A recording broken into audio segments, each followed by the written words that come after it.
Hello.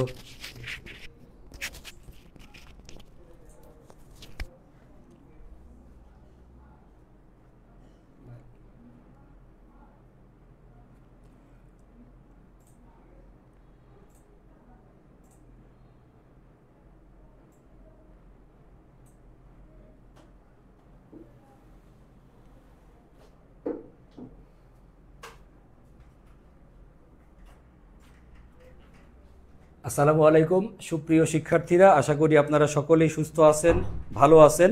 আমাদের বরাবরের মতোই আমাদের প্রতিদিনকার যে আয়োজন সেটা হচ্ছে আমাদের ফাউন্ডেশন ব্যাচের ক্লাস। ফাউন্ডেশন ব্যাচের আজকের কমার্সের হচ্ছে অ্যাকাউন্টিং ক্লাস। আজকে হচ্ছে কমার্সের অ্যাকাউন্টিংয়ের আমরা হচ্ছে 5 নাম্বার লেকচার শিট নিয়ে হাজির হয়েছে আপনাদের সামনে।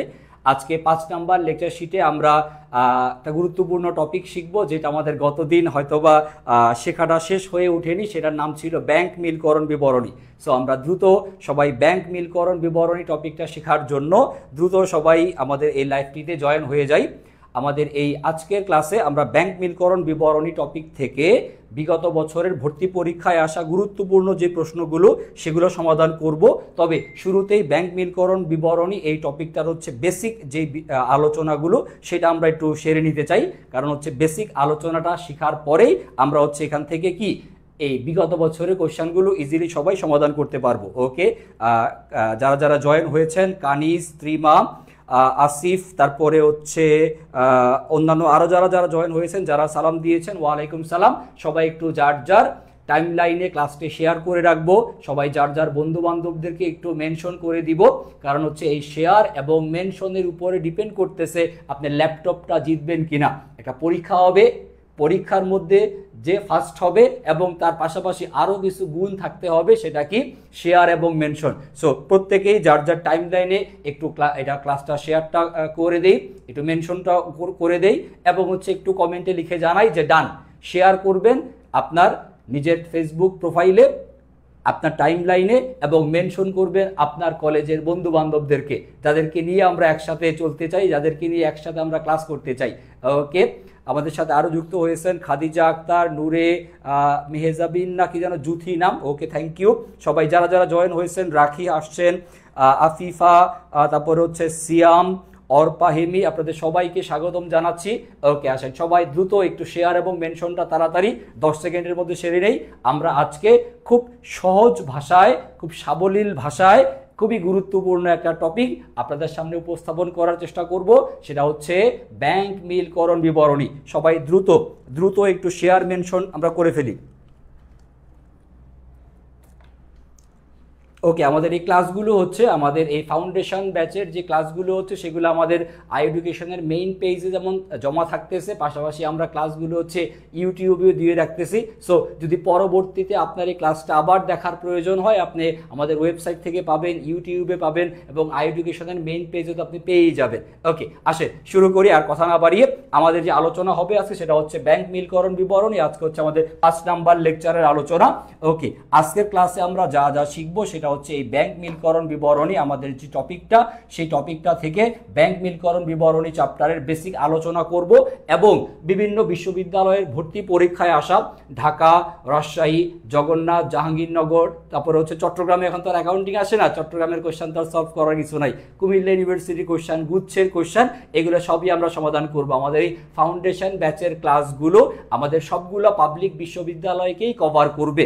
আমাদের মূল ফোকাস পয়েন্টের জায়গা থাকবে ঢাকা বিশ্ববিদ্যালয়, কারণ গাছের মগ ডালে আমরা উঠতে চাই, চান্স পেলে কোথায় ঢাকা বিশ্ববিদ্যালয়ে পেতে চাই। বাট ঢাকা বিশ্ববিদ্যালয়ে যেহেতু অল্প কয়টা আসন, কমার্সের জন্য মাত্র 856টা আসন, যেটা মেধা তালিকা থেকে পূরণ করা হবে। রিয়েল এইচএসসির যারা কমার্সের স্টুডেন্ট, কোনো কোটা নাই, তাদের জন্য আসন সংখ্যা হচ্ছে 856।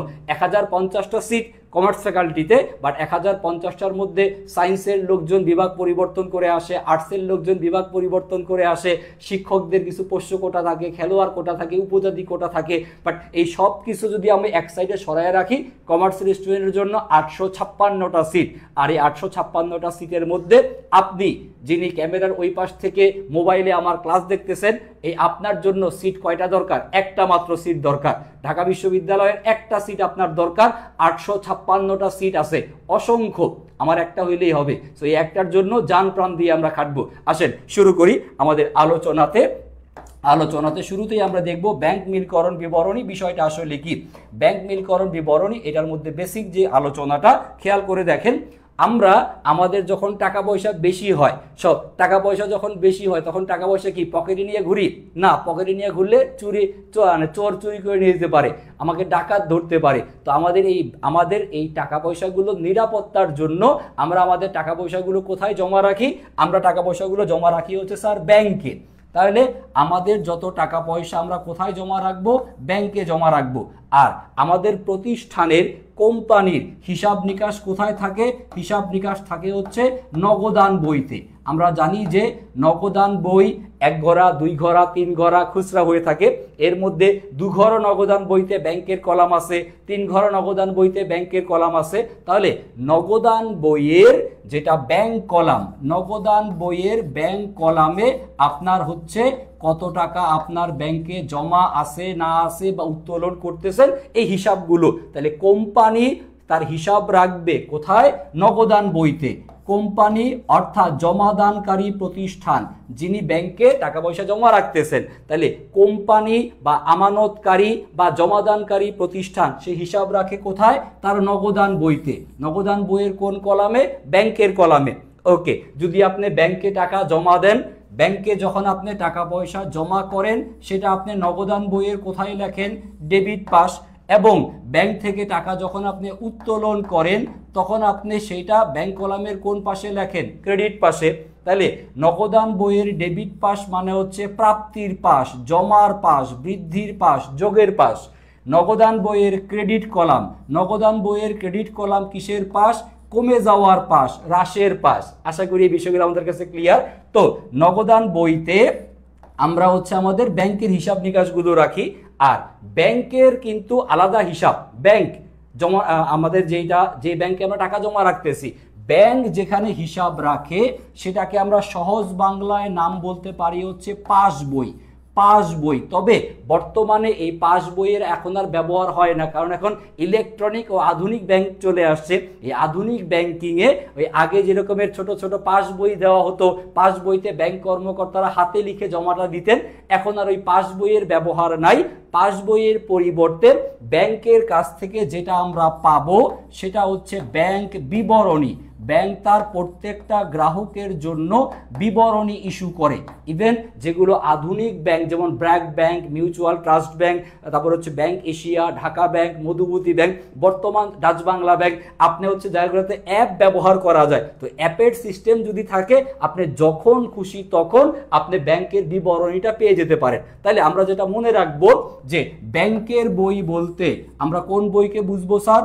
পাস বই অথবা কি ব্যাংক বিবরণীকে বুঝতে পারি। তাহলে মূল বক্তব্য হচ্ছে জমাদানকারী প্রতিষ্ঠান সে তার ব্যাংকের হিসাব রাখে কোন বইতে?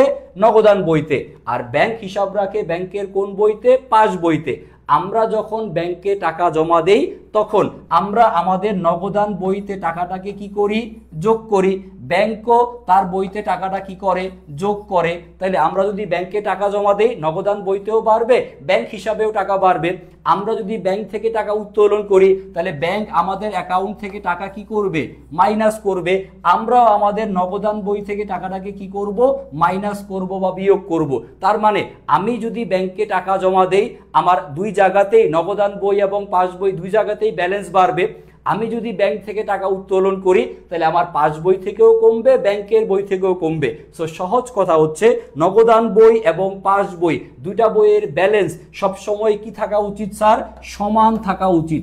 কারণ এমন তো আর হবে না যে আপনার অ্যাকাউন্টে অন্য কেউ এসে টাকা জমা দিয়ে যাচ্ছে।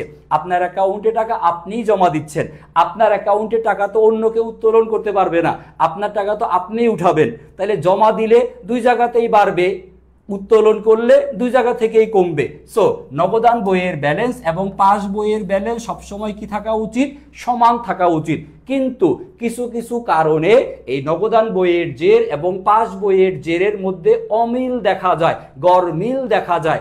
আর এই গরমিলটাকে মেলানোর জন্য ভুল সংশোধন সাপেক্ষে নগদান বইয়ের জের এবং পাস বইয়ের জের দুটাকে সমান করার জন্য যে বিবরণী বানানো হয় সেটাকে বলা হবে ব্যাংক মিলকরণ বিবরণী। তাহলে স্যার আরেকবার একটু আমরা মনোযোগ দিয়ে যদি বোর্ডে খেয়াল করি যে আমানতকারীর বই অর্থাৎ জমাদানকারীর বই, জমাদানকারীর বই বলতে কোন বইকে বোঝানো হচ্ছে? নগদান বই। ওকে, তারপরে হচ্ছে ব্যাংকের বই, ব্যাংকের বই বলতে কোন বইকে বোঝানো হচ্ছে? পাস বই। এই দুইটা বইয়ের যে টাকার অঙ্ক সেটাকে মিলানোর জন্য, সমান করার জন্য, বা নগদান বইয়ের জের পাস বইয়ের জের সমান করার জন্য যে বিবরণী তার নামই হচ্ছে স্যার ব্যাংক মিলকরণ বিবরণী। আশা করি আপনারা বুঝতে পারতেছেন, আশা করি বুঝতে পারতেছি।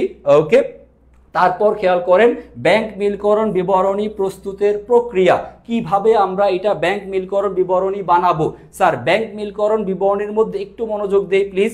ব্যাংক মিলকরণ বিবরণীর মধ্যে দুইটা পক্ষ থাকবে, একটা হচ্ছে নগদান বই, আরেকটা হচ্ছে কি? পাস বই। সো নগদান বই সংরক্ষণ করবে কে? জমাদানকারী বা আমানতকারী প্রতিষ্ঠান। আর পাস বইকে সংরক্ষণ করবে ব্যাংকের লোকজন সংরক্ষণ করবে। এখন প্রশ্নটা হচ্ছে এই ব্যাংক মিলকরণ বিবরণী নামের মধ্যেই তো স্যার ব্যাংক শব্দটা আছে, তো এই ব্যাংক মিলকরণ বিবরণী কে তৈরি করে? নামের মধ্যে ব্যাংক থাকলেও এই ব্যাংক মিলকরণ বিবরণী প্রস্তুত করবে আমানতকারী প্রতিষ্ঠান। খুব ভালো মতো মনে রাখেন, ভেজাল যাতে না লাগে, কোনো ঝামেলায় যাওয়া যাবে না। নামের মধ্যে ব্যাংক আছে বাট ব্যাংকের ঠেকা পড়ে নাই, ব্যাংক এটা তৈরি করবে না। তাহলে স্যার ব্যাংক মিলকরণ বিবরণী কে তৈরি করে? আমানতকারী প্রতিষ্ঠান তৈরি করে। কে প্রস্তুত করে? আমানতকারী প্রতিষ্ঠান প্রস্তুত করে। এবং এই ব্যাংক মিলকরণ বিবরণী তৈরি করা হয় হিসাব বিজ্ঞানের পূর্ণ প্রকাশ নীতি অনুযায়ী। পূর্ণ প্রকাশ নীতি, এটা হিসাব বিজ্ঞানের নীতিমালা টপিকের মধ্যে পড়ানো হবে। যদি ফাউন্ডেশনের সুযোগ থাকে আমি আপনাদেরকে নীতিমালাও ইনশাল্লাহ পড়াবো, আর যদি ফাউন্ডেশনের সুযোগ না থাকে পেইড ব্যাচে তো নীতিমালা শিখবেন ইনশাল্লাহ আপনারা আমাদের কাছে। ওকে ওকে, এখানে হচ্ছে লেকচার শিট নিয়ে কিছু কথাবার্তা। স্যার লেকচার শিট ইনশাল্লাহ এই সপ্তাহের মধ্যেই, এই সপ্তাহে আজকে মঙ্গলবার, ইনশাল্লাহ আপনারা বৃহস্পতিবারের মধ্যেই যার যার ঠিকানাতে লেকচার শিট পেয়ে যাবেন। আমাদের মূল ক্লাস শুরু হবে হচ্ছে স্যার 10 তারিখ থেকে, সেপ্টেম্বরের 10 তারিখ থেকে লেকচার আমাদের মূল ক্লাস শুরু পেইড ব্যাচের। এবং সেই পেইড ব্যাচে আমরা আমাদের কোচিং থেকে যেই লেকচার বুক অর্থাৎ প্র্যাকটিস বইটা দিব আপনাদেরকে, সেখান থেকে আমরা ধরে ধরে টপিক এবং হচ্ছে এমসিকিউগুলো আপনাদেরকে প্র্যাকটিস করাবো। সো লেকচার শিটের প্রয়োজন হবে আপনার ঠিক 10 তারিখ থেকে। তার আগ পর্যন্ত সবাই প্লিজ ফাউন্ডেশনগুলোতে মনোযোগ দেন। এবং ফাউন্ডেশন ক্লাসে আমরা যেই টপিকগুলো পড়াচ্ছি এগুলোই স্যার লেকচার শিটের মধ্যে দেওয়া থাকবে। লেকচার শিটে অ্যাকাউন্টিংয়ের মোট 29টা টপিক আপনি পাবেন, কিন্তু টিচার ক্লাসে না পড়াইলে 29টার 2টাও আপনি নিজে নিজে পড়তে পারবেন না। সো যেটা পড়াচ্ছি এখানে একটু মনোনিবেশ করেন, ইনশাল্লাহ কোচিং থেকে যথাসময়ে আপনার কাছে লেকচার শিট পৌঁছে দেওয়া হবে। লেকচার শিট নিয়ে আপনার টেনশন করার কিছু নাই। বাসার মধ্যে বস্তা ভরে শিট রেখে দিয়ে তো লাভ নাই। কোন বই কিনবো, আমাদের অনেকের মনের মধ্যে কথাবার্তা, স্যার কোন বই কোন আমরা কিনবো, কোন আমরা কিভাবে পড়বো, পড়ার রুটিন করে দেন, তারপর হচ্ছে আমাদেরকে বই সাজেস্ট করেন, বিভিন্ন রকমের হাবিজাবি কথাবার্তা আপনাদের কাছ থেকে আমরা শুনতে পাচ্ছি। সো প্লিজ এই বিষয়গুলো একটু অ্যাভয়েড করেন। পড়াচ্ছি, পড়ানোটা একটু মনোযোগী হন। ইভেন আপনাদের বিশ্ববিদ্যালয়ের ভর্তি পরীক্ষার আগে কমপক্ষে 3 থেকে 4 বার পুরা অ্যাকাউন্টিং এর কোর্স আমরা রিভিশন দিয়ে শেষ করব ইনশাল্লাহ। শুধু একটু মনোযোগী হবেন, হাবিজাবির দিকে দৌড়ানো দরকার নাই। বই যদি প্রয়োজন হয় আমরাই আপনাদেরকে বলবো কোন বই কিনতে হবে, কখন কিনতে হবে, কিভাবে পড়তে হবে। লেকচার শিট যখন আপনার দরকার আপনার কাছে পৌঁছাবে। একটু মনোযোগী হন ক্লাসে। ব্যাংক বিলকরণ বিবরণী থেকে একটা কোশ্চেন মাস্ট পরীক্ষাতে আসবেই। সো এই 1 নাম্বার আগে শিওর করেন। ওকে, আসেন খেয়াল করে দেখি ক্লাসে আমরা যেটা শিখতেছিলাম, ব্যাংক মিলকরণ বিবরণী কে প্রস্তুত করবে? আমানতকারী প্রতিষ্ঠান। কোন নীতি অনুযায়ী করা হয়? পূর্ণ প্রকাশ নীতি অনুযায়ী করা হয়। ওকে, তারপর এবার খেয়াল করে দেখেন খুবই গুরুত্বপূর্ণ আলোচনায় ব্যাংক মিলকরণ বিবরণীর মধ্যে যে সকল বিষয়গুলোকে বিবেচনা করতে হয়। আমার প্রথম কথা হচ্ছে যে এই ব্যাংক মিলকরণ বিবরণীটা আপনারা ইন্টারমিডিয়েটে যেভাবে শিখে আসছেন তার সাথে এখানে কিছুটা পরিবর্তন হবে। তার সাথে স্যার নোট করতে চাচ্ছেন, স্যার এইগুলা কিছুই আপনাকে আপাতত লিখতে হবে না। এটা এই টোটাল লেখাটার পিডিএফ আমাদের হচ্ছে দেওয়া থাকবে। আপনি হচ্ছে পিডিএফটা সংগ্রহ করে নিতে পারবেন। এর আগের যে ক্লাসগুলো হয়েছে লেকচার নাম্বার 1, 2, 3 প্রত্যেকটা ক্লাসের পিডিএফ পাইছেন কিনা আপনারা আমাকে জানাবেন। গুগল ড্রাইভে দেওয়া থাকে। এবং ক্লাস শেষ হয়ে যাওয়ার পর আমাদের আই এডুকেশনের পেজে পিডিএফ এর লিঙ্ক দেওয়া থাকে, জাস্ট ওই লিঙ্কে ঢুকলেই আপনি অটোমেটিক সবগুলো ফাউন্ডেশনের যতগুলো ক্লাস হচ্ছে সবগুলার নোট বা স্লাইড আপনি পেয়ে যাবেন। সো আপাতত কিছু লিখতে হবে না, লেখার দরকার হলে আমি বলবো, একটু ক্লাসে মনোযোগী হবেন এবং ক্লাস শেষ হয়ে যাওয়ার পর পিডিএফ দেখে দেখে তখন না হয় নোট করবেন, আর নোট করে আই এডুকেশন গ্রুপে আপনি হচ্ছে সাবমিট করবেন, তাহলে আমরা দেখতে পাবো যে আসলে আপনি কেমনভাবে পড়তেছেন। খেয়াল করে দেখেন, ব্যাংক মিলকরণ বিবরণীতে যে সকল ঘটনাসমূহকে বিবেচনা করতে হবে, বিবেচনায় আনবো যাদেরকে, বিবেচনায় আনবো নাম্বার 1। খেয়াল করে দেখেন 1 নাম্বার ঘটনাটা কি বলে দেওয়া আছে, নামটা হচ্ছে আদায়ের জন্য জমাকৃত চেক, এর অন্য বাংলা নাম হচ্ছে স্যার পরিবহনাধীন চেক, পরিবহনাধীন চেক। স্যার পিডিএফ কই পাবো, পিডিএফ কোথায় পাবো, পিডিএফ নিয়ে যত কথাবার্তা স্যার আমাদের এই ক্লাসটা শেষ করেন, ক্লাসটা শেষ করার পর আই এডুকেশনের যেটা পেজ, মেইন পেজ যেখানে আপনি ক্লাসটা করতেছেন, সেই এই পেজের মধ্যে একটু উপরে বা নিচে স্ক্রল করলে আমাদের ফাউন্ডেশন ক্লাসের লিংক, ফাউন্ডেশন ক্লাসের পিডিএফ লিংক দেওয়া আছে, একটু কষ্ট করে পোস্ট খুঁজে নেবেন। এই জাস্ট একদিন 2 দিন আগে পরে গেলে আপনি হচ্ছে পোস্ট পেয়ে যাবেন। স্যার এই পোস্টের মধ্যে যে গুগল ড্রাইভের লিংক দেওয়া আছে ওখানে ক্লিক করলেই আপনি হচ্ছে এটা দেখতে পাবেন। স্যার পিডিএফটা একটু কষ্ট করে খুঁজে নিতে হবে, আমাদের এডুকেশনের মেইন পেজে দেওয়া আছে, মেইন পেজে আছে, আশা করি আপনি খুঁজলেই পাবেন, পোস্ট আকারে দেওয়া আছে। খুব মনোযোগ দিয়ে আসেন, খেয়াল করে দেখি। আদায়ের জন্য জমাকৃত চেক, পরিবহনাধীন চেক, ট্রানজিটে জমা বা মধ্যবর্তী আমানত, যার ইংরেজি নাম, বাংলা বিভিন্ন নাম দেওয়া আছে, ইংরেজি নাম একটা, সেটা হচ্ছে ডিপোজিট ইন ট্রানজিট। আপনার পরীক্ষার প্রশ্নে এইটা দিয়ে বলা হবে যে আদায়ের জন্য জমাকৃত চেক ব্যাংক মিলকরণ বিবরণীতে কি করতে হবে। আপনি ব্যাংক মিলকরণ বিবরণীতে এটাকে যোগ করবেন না বিয়োগ করবেন, যোগ করলে কি পাসবইয়ের সাথে করবেন নাকি নগদান বইয়ের সাথে, বিয়োগ করলে কি পাসবই থেকে বাদ যাবে নাকি নগদান বই থেকে বাদ যাবে, এইটাই আসবে হচ্ছে প্রশ্ন। সো এই জায়গাটা একটু মনোযোগ দিয়ে খেয়াল করি আমরা। দেখেন আদায়ের জন্য জমাকৃত চেক, এটার মানে কি আমি আপনাদেরকে ব্যাখ্যার সুবিধার্থে 2টা বইয়ের নাম লিখতেছি। এটা হচ্ছে আমাদের নগদান বই, যেখানে আমরা আমাদের প্রতিষ্ঠানের হিসাব রাখবো, আর এটা হচ্ছে ব্যাংকের বই, যেখানে ব্যাংক তার হিসাবগুলো সংরক্ষণ করে।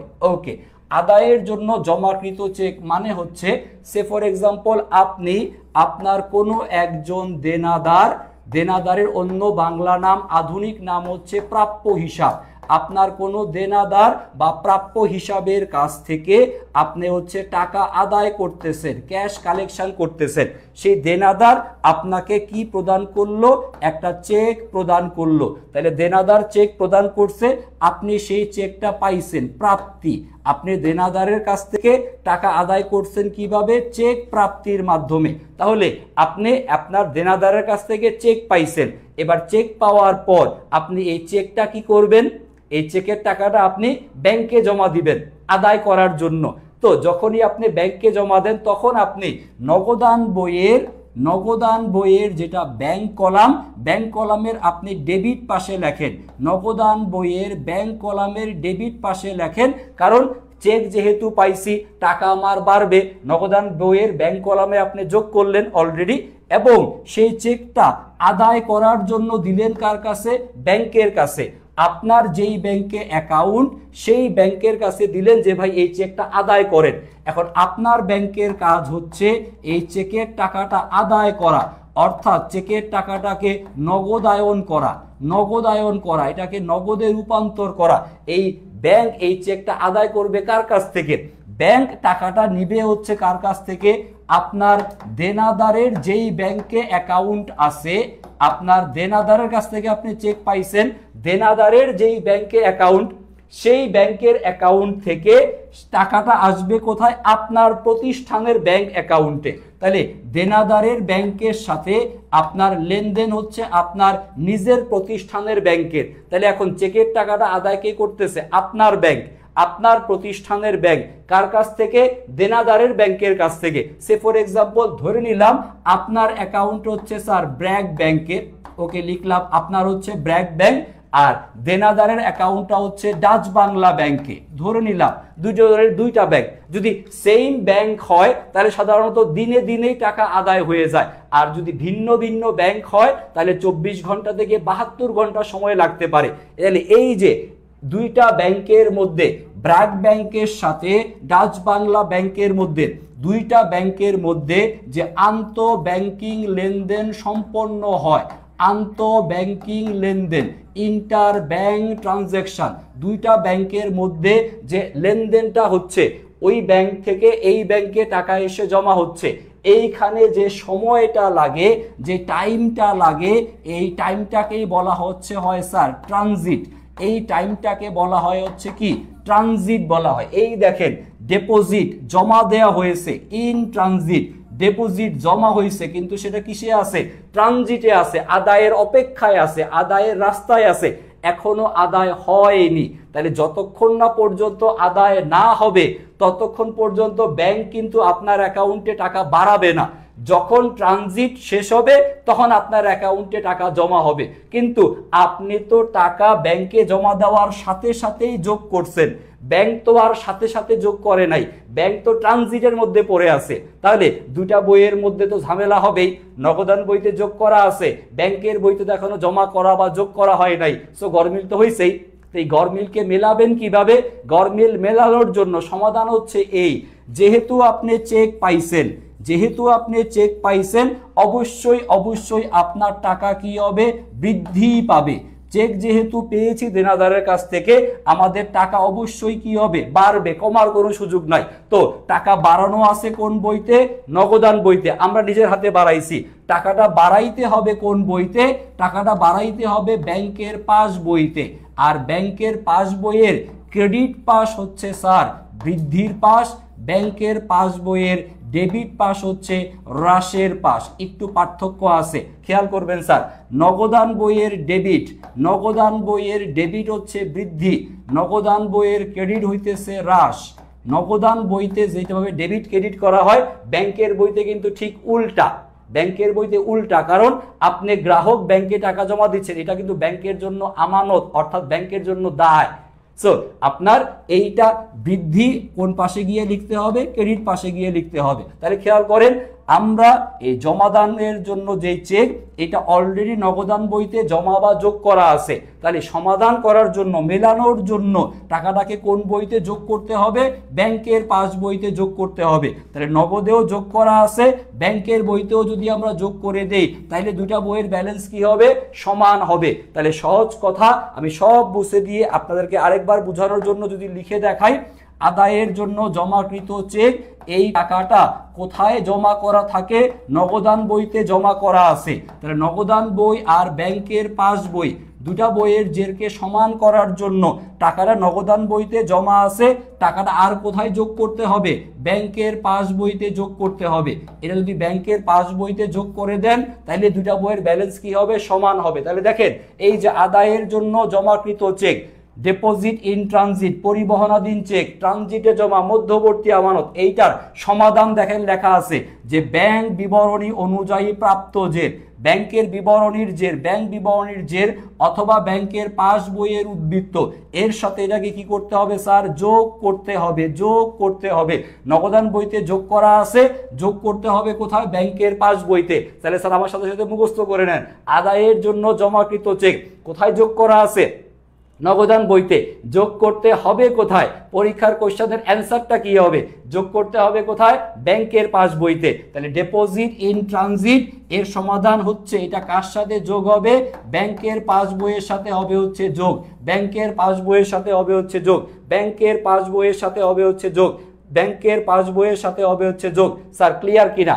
এইটা একটু সময় নিয়ে বুঝাইলাম, বাকিগুলো খুব শর্টকাটে হয়ে যাবে, বাকিগুলো শর্টকাটে হয়ে যাবে। ওকে, ব্যাংকের জন্য এত প্যারা, হিসাব মিলে না। ওকে ওকে, কমার্স অ্যাকাউন্টিং সাবজেক্ট না থাকলে ভালো হইতো স্যার, আপনার পুরো জীবনটাই অ্যাকাউন্টিংময়। আপনি খেয়াল করেন, সকালবেলা ঘুম থেকে উঠে রাতে ঘুমাতে যাওয়ার আগ পর্যন্ত সারা দিনে আপনার পকেটে যত টাকা পয়সা আসে, সেই টাকা পয়সা আপনি রিক্সা ভাড়া দেন, আপনি বাজার করেন, এই সব জায়গাতেই অ্যাকাউন্টিং লাগে। অ্যাকাউন্টিং পড়ার দরকার নাই, সায়েন্সের স্টুডেন্ট হন, আর্টসের স্টুডেন্ট হন, আপনার সারা জীবনে হিসাব আপনার লাগবেই। সো হিসাব বিজ্ঞান পড়তেছেন আপনারা সৌভাগ্যবান কমার্সের স্টুডেন্ট, কারণ এটা জীবনমুখী শিক্ষা। আপনার সারা জীবন অ্যাকাউন্টিং লাগবে। আপনার ফিজিক্স, কেমিস্ট্রি, ম্যাথ, বায়োলজি, মনোবিজ্ঞান, সমাজবিজ্ঞান, পৌরনীতি, অর্থনীতি সারাদিন প্রয়োগ না করলেও আপনি অ্যাকাউন্টিং সারাদিনের মধ্যে কমপক্ষে 8 থেকে 10 বার আপনি প্রয়োগ করেন। আপনি যখন চায়ের দোকানে চা খান, চা খাওয়ার পরে আপনি চায়ের দোকানদারকে 50 টাকা দিলেন, দোকানদার আপনাকে যদি 30 টাকা ফেরত দেয়, আপনি মানবেন? দিছেন দোকানদারকে চা খাওয়ার পরে 50 টাকা, দোকানদার ফেরত দিল 30 টাকা, মারামারি করবেন কিনা? কারণ চায়ের দাম কত? 10 টাকা, দোকানদার ফেরত দিছে কত? 30, 10 টাকা বেশি রাখছে, মার ধরে করবেন না মারামারি? তাহলে দেখেন এখানে হিসাব বিজ্ঞান আছে। সো হিসাব বিজ্ঞান হচ্ছে জীবনমুখী শিক্ষা। চা খাইতে গেলেও আপনার অ্যাকাউন্টিং লাগবে। সো অ্যাকাউন্টিং আপনার সারা জীবনই লাগবে, এটাকে বাদ দেওয়ার কোনো সুযোগ নাই। আচ্ছা, তাহলে আমরা যেটা শিখলাম সেটা কি? আদায়ের জন্য জমাকৃত চেক কার সাথে যোগ হবে? ব্যাংকের পাসবইয়ের সাথে যোগ। ওকে, এটা শেষ। 2 নম্বরে যাই। 2 নম্বর, এখানে আমরা টোটাল 4টা আইটেম শিখবো, এর মধ্যে একটা শেষ করে ফেলছি, আর বাকি 3টা পড়তে সর্বোচ্চ 3 মিনিট লাগবে। 3 মিনিট লাগবে। ওকে, খেয়াল করেন স্যার। দেখেন 2 নাম্বার যেটা, সেটা হচ্ছে অপরিশোধিত। জাস্ট নামগুলো জাস্ট পড়েন। অপরিশোধিত মানে কি? পরিশোধ করি নাই। বকেয়া, যা এখনো পরিশোধ করা হয় নাই। ইস্যুকৃত চেক, কিন্তু যা এখনো ব্যাংকে উপস্থাপন করা হয়নি, ব্যাংকে উপস্থাপিত না হওয়া চেক। এরকম বিভিন্ন নাম দেওয়া থাকবে। ইংরেজি হচ্ছে sir outstanding cheque. Outstanding cheque, অপরিশোধিত বা বকেয়া চেক। বিষয়টাকে আমি এক্সপ্লেন করতেছি, আরেকবার একটু খেয়াল করে দেখেন। এই আগের মতোই আমরা 2টা বইয়ের নাম লিখে নেই। একটা হচ্ছে আমাদের নগদান বই, আরেকটা হচ্ছে আমাদের ব্যাংকের বই, মানে কি? ব্যাংকের পাস বই। ওকে, খেয়াল করে দেখেন, আমরা আমাদের দেনাদারের কাছ থেকে যখন চেক পাই, তখন আমরা সেই চেকটা আদায়ের জন্য ব্যাংকে জমা দেই। আমরা যেমন কারো কাছ থেকে চেক পাইতে পারি, ঠিক তেমনি আমরাও তো কাউকে চেকের মাধ্যমে কি টাকা প্রদান বা পরিশোধ করতে পারি। তাহলে আমাদের প্রতিষ্ঠান আমাদের কোনো পাওনাদারকে অথবা আমাদের যে কোনো প্রদেয় হিসাবকে কি করবে? টাকা পয়সা পরিশোধ করবে। তো পাওনাদারের পাওনা পরিশোধ করার জন্য আপনি পাওনাদারকে কি করলেন? একটা চেক প্রদান করলেন। পাওনাদারকে আপনি কি করেন? চেক প্রদান করেন। স্যার, চেক যদি আপনি প্রদান করেন তাহলে আপনার টাকা বৃদ্ধি পায় নাকি হ্রাস পায়? একটু কমেন্টে লেখেন, কমেন্টে লেখেন। ইশতিয়াক, আরেকবার বুঝাচ্ছি স্যার, এইখানে বুঝাইতেছি, মনোযোগ দিয়ে দেখেন, আশা করি বুঝবেন। আমি আবার রিভিউ করব শুরু থেকে, আমি 1 নাম্বার থেকে আবার রিভিউ করব। এখন 2 নাম্বারটা পড়াচ্ছি, 2 নাম্বারটাতে একটু মনোযোগ হন। ওকে ওকে ওকে ওকে ওকে খেয়াল করে দেখেন, আমরা কি করতেছি? পাওনাদারকে পরিশোধ করতেছি কি প্রদানের মাধ্যমে? চেক প্রদানের মাধ্যমে। আমার প্রশ্ন ছিল, আপনি চেক যদি কারো কাছ থেকে পান, চেক প্রাপ্তি হলে আপনার টাকা বৃদ্ধি পায়, তাহলে চেক প্রদান করলে টাকা কি হবে স্যার? হ্রাস পাবে বা কমে যাবে। তাহলে আপনি পাওনাদারকে কি করলেন? চেকের মাধ্যমে প্রদান করলেন, পরিশোধ করলেন। তাহলে চেক প্রদান করলে টাকা অবশ্যই কি হবে? হ্রাস পাবে। চেক প্রদানের সাথে সাথে আপনি নগদান বইয়ের ব্যাংক কলাম থেকে টাকাটা কি করেন? মাইনাস করে দেন।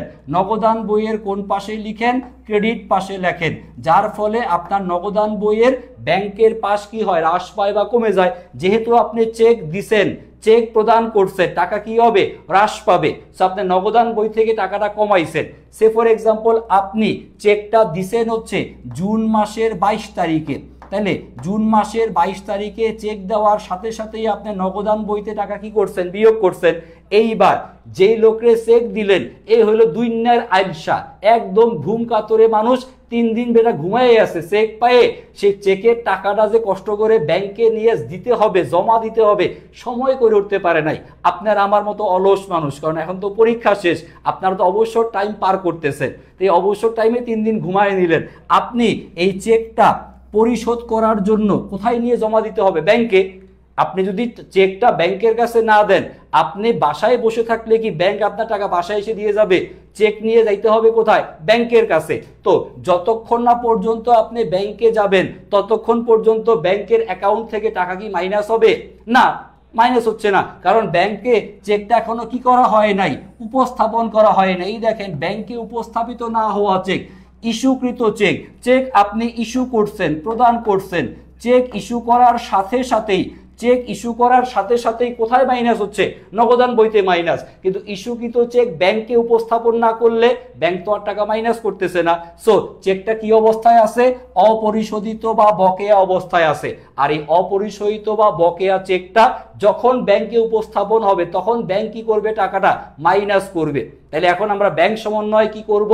যেহেতু আমরা চেক প্রদান করেছি, চেক যেহেতু প্রদান করেছি, চেক যেহেতু ইস্যু করেছি, চেক ইস্যু করলে টাকা বাড়বে না কমবে? অবশ্যই কমবে। চেক ইস্যু করলে টাকা কি হবে? কমবে। কমানো আছে কোথায়? নগদান বইতে। আপনি আর কমাবেন কোথায়? ব্যাংকের বইতে। টাকাটাকে যদি ব্যাংকের বই থেকে আপনি মাইনাস করে দেন তাহলে দুটা বইয়ের ব্যালেন্স কি হবে? সমান হয়ে যাবে। তাহলে স্যার অপরিশোধিত বা বকেয়া চেক এটা ব্যাংক বিবরণী অনুযায়ী প্রাপ্ত জের বা ব্যাংকের পাসবইয়ের উদ্বৃত্ত থেকে কি করতে হবে? বাদ বা বিয়োগ করে দেখাতে হবে। তাহলে অপরিশোধিত বা বকেয়া চেক এটা ব্যাংকের জের থেকে স্যার কি হবে? মাইনাস হবে। ব্যাংকের জের থেকে কি হবে? মাইনাস হবে। অপরিশোধিত বা বকেয়া চেক ব্যাংকের চেক থেকে মাইনাস হবে। ব্যাংকের জের থেকে কি হবে? মাইনাস হবে। নগদান বইতে মাইনাস করা আছে, ব্যাংকের বই থেকে মাইনাস করতে হবে। তাহলে সমাধানটা হচ্ছে ব্যাংকের বই থেকে বাদ যাবে। ওকে, ক্লিয়ার? আমি আরেকবার রিভিউ করে দেই, তারপরে আপনারা হচ্ছে সুন্দর সুন্দর কিছু কমেন্ট করতেছেন। স্যার আমানতকারী তার পাওনাদারকে বাহক, হুকুম নাকি দাগ কাটা চেক প্রদান করে? স্যার আপনি আপনার প্রয়োজন সাপেক্ষে যে কোনোভাবেই করতে পারেন, তবে আধুনিক কারবার জগতে সকল কোম্পানি তারা হচ্ছে বাহক বা হুকুম চেকের পরিবর্তে দাগ কাটা চেক বেশি ব্যবহার করে, কারণ দাগ কাটা চেক অধিক নিরাপদ। দাগ কাটা চেকের টাকা আপনি ব্যাংকে জমা দিলে ক্যাশ টাকা পাবেন না, আপনার অ্যাকাউন্টে টাকাটা জমা হয়ে যাবে। সো এজন্য আধুনিক কারবার জগতে বাংলাদেশের ম্যাক্সিমাম কোম্পানি অবশ্যই বাহক বা হুকুম চেকের পরিবর্তে দাগ কাটা চেক ব্যবহার করে। তবে যদি প্রয়োজন হয় বাহকের চেক বা হুকুমের চেকও ব্যবহার করা যেতে পারে। আশা করি ক্লিয়ার। ওকে, খেয়াল করে দেখেন আমরা দুইটা বিষয় শিখলাম স্যার। প্রথম যে বিষয়টা দেখছিলাম আমরা সেটা কি ছিল? আরেকবার রিভিউ করি, খেয়াল করেন। প্রথমটা ছিল আমাদের আদায়ের জন্য জমাকৃত চেক। আদায়ের জন্য জমাকৃত চেক, আদায়ের জন্য ব্যাংকে জমা দিছি, ডিপোজিট ইন ট্রানজিট। তাহলে আদায়ের জন্য জমাকৃত চেক বা ডিপোজিট ইন ট্রানজিট এটা কি হবে? এটা ব্যাংকের সাথে হবে হচ্ছে যোগ। আদায়ের জন্য জমাকৃত চেক ট্রানজিটে জমা, কার সাথে যোগ? ব্যাংকের সাথে যোগ। ওকে, তারপরে এবার পরেরটাতে যাই। পরেরটা 2 নাম্বার। 2 নাম্বার মাত্র যেটা শিখে শেষ করলাম আমরা। 2 নাম্বার কি ছিল? অপরিশোধিত চেক বা বকেয়া চেক, ইস্যুকৃত চেক যা এখনো ব্যাংকে উপস্থাপন করা হয়নি। এই অপরিশোধিত বা বকেয়া চেক কি হবে? বিয়োগ হবে বা বাদ যাবে। কোন জায়গা থেকে বাদ যাবে? ব্যাংকের জের থেকে বাদ যাবে। ব্যাংকের জের থেকে বাদ। তাহলে স্যার ব্যাংকের বইয়ের সাথে একটা যোগ, ব্যাংকের বই থেকে একটা বিয়োগ। ব্যাংকের সাথে যোগ, ব্যাংকের সাথে বিয়োগ। তাহলে এই দুইটার নগদান বইয়ের সাথে কোনো সম্পর্ক নাই। নগদান বইতে এটা যোগ বিয়োগে আসবেই না। তাহলে স্যার একটু মুখস্থ রাখবেন, একটু পরে আমরা কোশ্চেন দেখবো এগুলো করার দরকার কি, কারণ এগুলো সরাসরি ইউনিভার্সিটি পরীক্ষার প্রশ্নে আসবে, একটু পরেই আপনি দেখবেন। তাহলে আদায়ের জন্য জমাকৃত চেক, ডিপোজিট ইন ট্রানজিট ব্যাংকের সাথে যোগ, অপরিশোধিত বা বকেয়া চেক ব্যাংকের জের থেকে বিয়োগ। তাহলে ব্যাংকের সাথে যোগ বিয়োগ করা শেষ। এইবার আসেন আমরা 3 নাম্বার পয়েন্টটা দেখি। 3 নাম্বার পয়েন্টে যেটা দেওয়া আছে সেটা হচ্ছে সংগঠিত ভুল। এইখানে এই ভুল সংক্রান্ত প্রশ্নগুলোতে আপনারা ভুল বেশি করে থাকেন। সংগঠিত ভুল, এই সংগঠিত ভুল যে বইতে হবে, আমানতকারীর বা নগদান বইতে যদি ভুল হয় তাহলে নগদান বইতেই সেটা শুদ্ধ করা হবে। ব্যাংকের পাস বইতে যদি ভুল হয় পাস বইতেই সেটা শুদ্ধ করা হবে। তাহলে স্যার আমরা যে বইতে ভুল সংগঠিত হবে, যেখানে আপনি ভুল করবেন সেখানেই আপনি শুদ্ধ করবেন। নগদেও ভুল হইতে পারে, পাস বইতেও ভুল হইতে পারে। তাহলে নগদের ভুল শুদ্ধ হবে কোথায়? নগদান বইতেই শুদ্ধ হবে, যোগ করবেন বা বিয়োগের মাধ্যমে। আর পাস বইতে যদি কোনো ভুল হয় সেটা কোন বইতে শুদ্ধ হবে? পাস বইতেই শুদ্ধ হবে। তাহলে যে বইতে আমরা ভুল করব সে বইতে আমরা কি করব? বিয়োগ করব বা বাদ দিব, যোগ করব। যোগ বিয়োগ যে কোনোটা হইতে পারে, বাট কথা হচ্ছে যে বইতে ভুল হবে সেই বইতে কি করতে হবে স্যার? শুদ্ধ করতে হবে। আমরা একটু পরে আমরা শুদ্ধ করার প্রশ্নগুলো খেয়াল করব। ওকে, আসেন তারপরেরটা খেয়াল করি। তারপরে ফাহমিদা সুলতানের একটা কমেন্ট, স্যার যখন ব্যাংক মাইনাস করে নাই তাহলে তো আমাদের আবার নগদান বইতে প্লাস করে দিতে হবে না, একক জের পদ্ধতি বা ব্যাংক সমন্বয় বিবরণীতে। স্যার আপনি যে কনসেপ্টটা ফাহমিদা সুলতানা যে ধারণা নিয়ে প্রশ্নটা করলেন, এটা হচ্ছে ইন্টারমিডিয়েটে আপনাদেরকে ব্যাংক সমন্বয় বিবরণী যেভাবে করানো হয়েছে, একক জের পদ্ধতি, দ্বৈত জের পদ্ধতি, এটা হচ্ছে সনাতন হিসাব বিজ্ঞানের নিয়ম অনুযায়ী। বাট আমরা এখানে যেটা পড়াচ্ছি তার সাথে কিছুটা পার্থক্য হবে, কিছুটা ক্ল্যাশ করবে। এখানে আপনি যখন চেক পাবেন, চেক পাইলে আপনি টাকা বাড়াবেন কোথায়? নগদান বইতে। আপনি ধর যে ব্যাংকে যা যোগ করে দিয়ে আসতে পারবেন না, তাহলে চেক যখন আপনি পাবেন সেই চেকটা কোথায় যোগ করবেন? আপনি নগদান বইতে যোগ করবেন। আদায়ের জন্য যখন ব্যাংকে দিবেন, ট্রানজিট চলতেছে, ট্রানজিট পিরিয়ড শেষে টাকাটা জমা বা যোগ হবে কোথায়? ব্যাংকের বইতে যোগ হবে। চেক পাওয়া গেছে, চেক পাওয়া গেলে টাকা বাড়বে, নগদেও বাড়বে, পাস বইতেও বাড়বে, তাইলে সমান হবে। এবার আপনি কাউকে চেক প্রদান করলেন, চেক যখন আপনি প্রদান করেন, আপনি নগদান বইয়ের ব্যাংক কলামে মাইনাস করেন। চেক প্রদান করছেন, চেক ইস্যু করছেন, চেক ইস্যু করলে কি টাকা বাড়ার কোনো সম্ভাবনা আছে? ডেফিনেটলি না। চেক ইস্যু করলে টাকা কি কমবে? কোথায় কমবে? নগদেও কমবে, পাস বইতে কমাইতে হবে। তাহলে যখন আপনার চেক প্রাপ্তি, নগদেও বাড়বে, পাস বইতেও বাড়বে। যখন আপনার চেক প্রদান, নগদ থেকেও কমবে, পাস বই থেকেও কমবে। এইভাবে আপনাকে মনে রাখতে হবে। সো আদায়ের জন্য জমাকৃত চেক নগদে যোগ করা আছে, পাস বইতে যোগই করতে হবে, বিয়োগ করার সুযোগ নাই। এবার অপরিশোধিত বা বকেয়া চেক, চেক ইস্যু করছিলাম কিন্তু ব্যাংকে উপস্থাপিত হয়নি, নগদে বিয়োগ করা আছে, পাস বইতে আপনাকে বিয়োগই করতে হবে। তাহলে ব্যাংকের সাথে যোগ কোনটা? আদায়ের জন্য জমাকৃত চেক। ব্যাংক থেকে বিয়োগ কোনটা? অপরিশোধিত বা বকেয়া চেক। আশা করি বুঝতে পারছি এটা আধুনিক হিসাব বিজ্ঞানের নিয়ম অনুযায়ী। এর সাথে ইন্টারমিডিয়েট একক বা দ্বৈত যেটা স্যার মিলবে না, একটু কনসেপচুয়াল ঝামেলা আছে। আমরা আধুনিক হিসাব বিজ্ঞানের ব্যাংক সমন্বয় বিবরণটাই পড়বো, কারণ ভর্তি পরীক্ষার জন্য আপনাকে এইভাবেই পড়তে হবে স্যার। সো ইন্টারমিডিয়েট যা পড়ছেন একটু আল্লাহর রাস্তে ভুলে যান। ইন্টারমিডিয়েটের পরীক্ষা শেষ, A+ পাওয়া শেষ, ঝামেলা শেষ। অ্যাডমিশন টেস্টে একটু ডিফারেন্ট কিছু আপনাকে পড়তে হবে। ওকে, অর্ণব রয় প্রশ্ন করতে অবশ্যই পারেন, কোনো সমস্যা নাই। ওকে স্যার, ওকে। নগদান বই ঠিকই হ্রাস করছে, ব্যাংক হ্রাস করতে ভুলে গেছে। ব্যাংক থেকে, হ্যাঁ ব্যাংক হ্রাস করতে ভুলে গেছে, কারণ হচ্ছে কি ব্যাংকের কাছে একটা উপস্থাপন করে নাই, উপস্থাপন করলে ব্যাংক মাইনাস করে দিত। আসেন তারপরে এবার আমরা দেখি 4 নাম্বার পয়েন্ট। আমরা 3টা পয়েন্ট শিখলাম, আরেকবার মনে করি। আদায়ের জন্য জমাকৃত চেক ব্যাংকের সাথে যোগ, অপরিশোধিত বা বকেয়া চেক ব্যাংক থেকে বিয়োগ, আর হচ্ছে ভুল, সংগঠিত ভুল, নগদান বইয়ের ভুল, নগদান বইতে শুদ্ধ, পাস বইয়ের ভুল, পাস বইতে শুদ্ধ।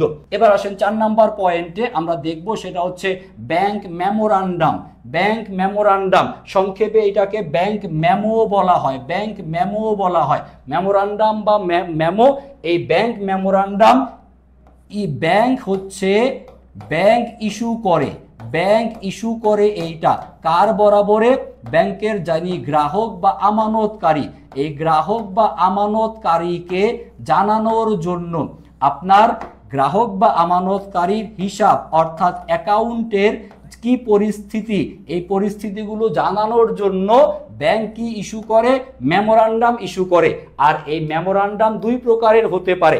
একটা হবে হচ্ছে ডেবিট মেমোরান্ডাম, আরেকটু পরে আমরা দেখব হচ্ছে ক্রেডিট মেমোরান্ডাম। এখানে মনে রাখতে হবে ডেবিট মেমোরান্ডাম, ডেবিট শব্দটার সাথে স্যার, ডেবিট শব্দটার সাথে আমরা জানি সকলেই, ডেবিট শব্দটার সাথে খরচ বা ব্যয়ের একটা সম্পর্ক আছে।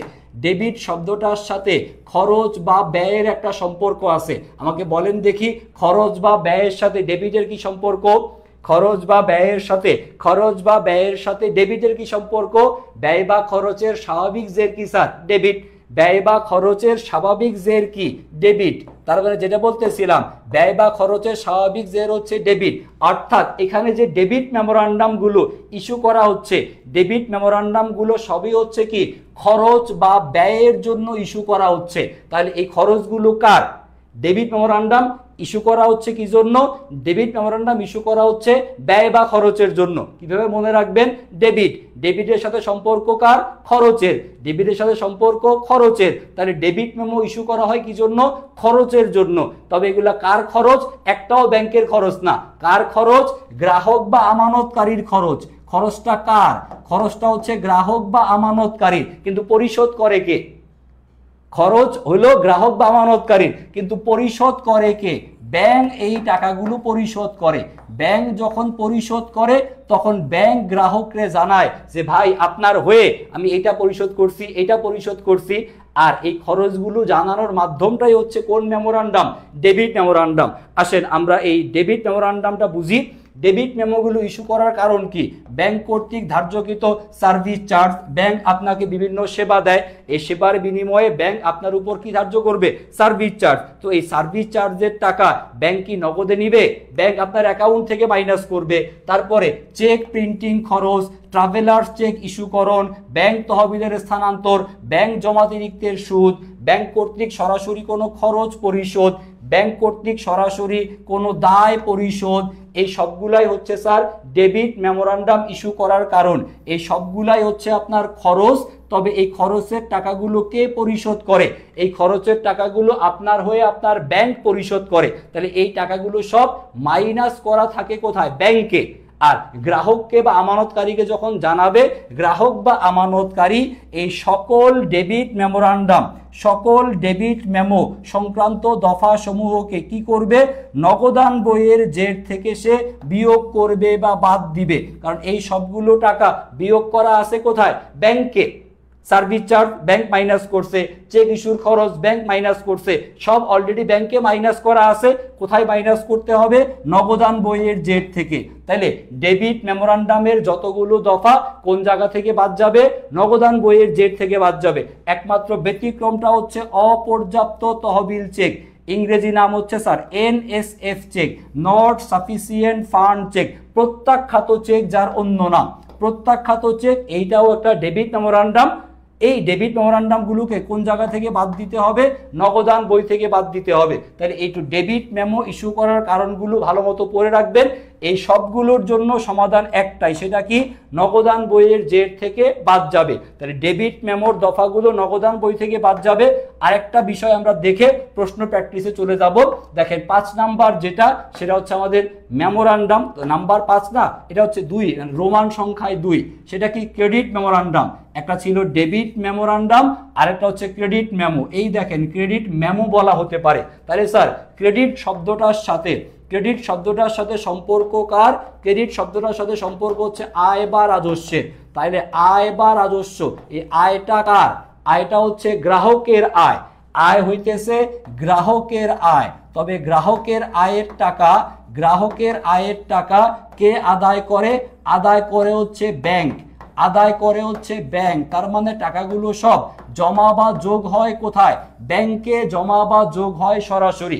গ্রাহকের আয় কে আদায় করে? ব্যাংক আদায় করে। যেমন কারণগুলো দেখেন, ব্যাংকে জমাকৃত টাকার উপর অর্জিত সুদ। ব্যাংকে আপনি টাকা জমা রাখছেন, সেই টাকার উপরে আপনি সুদ পাবেন। তো ব্যাংকে জমার যে সুদ, এই সুদের টাকা ব্যাংক কি আপনাকে নগদে এসে বাসায় দিয়ে যায়? না। কি করে? ব্যাংকে আপনার অ্যাকাউন্টে টাকাটা কি করে? জমা করে দেয়। তাইলে অর্জিত সুদ ব্যাংকে সরাসরি জমা হচ্ছে।